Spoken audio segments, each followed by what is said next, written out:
હવામાન નિષ્ણાંત અંબાલાલ પટેલની આગાહી. દક્ષિણ ગુજરાત અને સૌરાષ્ટ્રમાં હજુ પણ 2 દિવસ ભારે વરસાદની શક્યતા. ભાવનગર, અમરેલી, જૂનાગઢ, ગીર સોમનાથમાં ભારે વરસાદની આગાહી.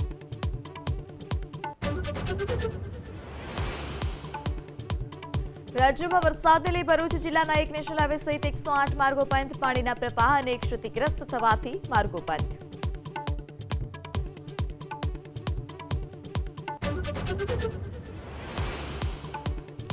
જૂનાગઢનું માળિયાસા ગામ બન્યું સંપર્ક વિહોણું. વંથલીના ખોરાસા ડેમના દરવાજા ખોલાતા માળિયાસા ગામ જળમગ્ન. ગામની ચારે કોર ફક્ત અને ફક્ત જળભરાવ.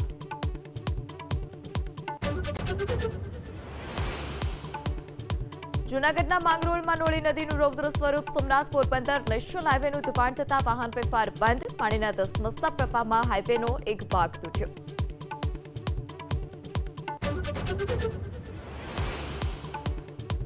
માંગરોળના ધારાસભ્ય ભગવાનજી કરગઠિયા અસરગ્રસ્ત વિસ્તારની મુલાકાતે. જૂના કોટરાવાડી વિસ્તારની મુલાકાત લીધી. અલગ અલગ વિસ્તારોની સ્થિતિનો તાગ મેળવ્યો.